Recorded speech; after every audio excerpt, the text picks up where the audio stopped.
بسم الله الرحمن الرحیم. ګرانو کتونکو، الف خان شیرپوست تاسو په خدمت کې حاضر دی. ګرانو کتونکو، د کومه تورسر چې زما سره موجود ده 400 سیمې سره تعلق ساتي، څلورې لوریانې دي او نورې د ګټې وټې هېڅوک نشته او خدای د دغه اسپرو شو بیخ بنیاد وباسي. خدای دې په کور باندې دغه شانتې تندر روغورځوي څنګه چې داسې تورسرو په کورونو باندې راغورځولې دي او د هغوی څښتنان یې په دغه نشو کې اخته کړي دي.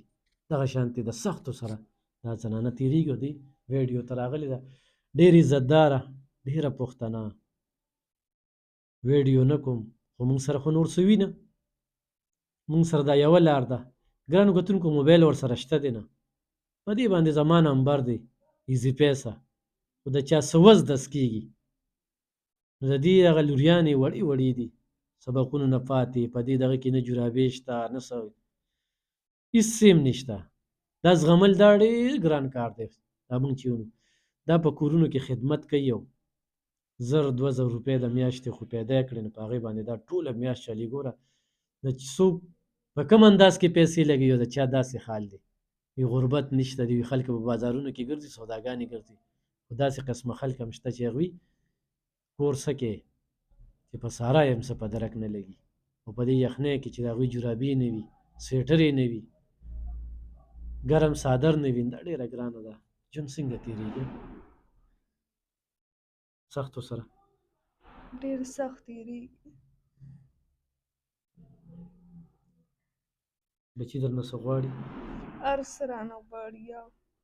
کتونکو ته ووایه که نه دا ګوري خیر دی. ګوره دا چې د الله نه پټه نه دي، انسان نه یې ولې پټوي؟ خو دا ویډیو داسې راشي نو همداسې به څوک د باندې رانازل شي، خو چا له څه درکړل نو همداسې به دې ویډیو تاله در کومه.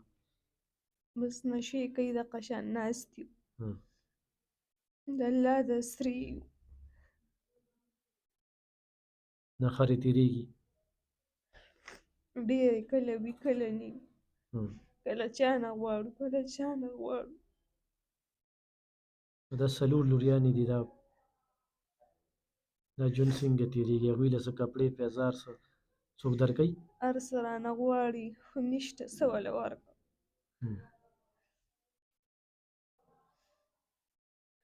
کله به د چا نه مې څه رالم، کله چا نه څه رالم، هېڅ هم نشته.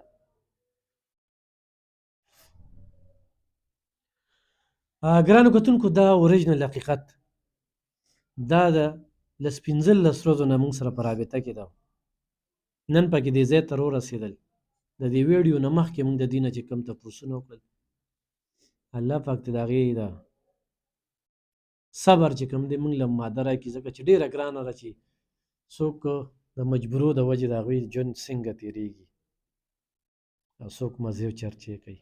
ستاسو یو روپۍ چې کومه ده د داسې قسمه خاندانونو بوج ډېر کمولی شي. په دې باندې زما ایزي پیسه نمبر دې ضرور ورسره امداد کولی شي. موبایل هم درسره نشته دی نو خلکه خو دغه نو بیا به دلته تپوس کوي. ښه نو په څه واخلم؟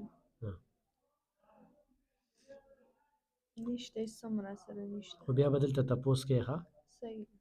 خو چېرته چا زه له څه رالېږلو نو دله به درکوو. ښه ګرانو کتونکو، ضرور ورسره کومک وکړئ، ضرور ورسره مرسته وکړئ چې دغه علاج یې وکړو. نن سبا په نجي هسپتالونو کې هم د علاجونو ډېرې زیاتې پیسې اخلي، دا هر چا د وسه نه ده. خو چېرته هغه روغ شي د خپلو بچو له نو دا د دوی ګټه ده. ډېره مننه.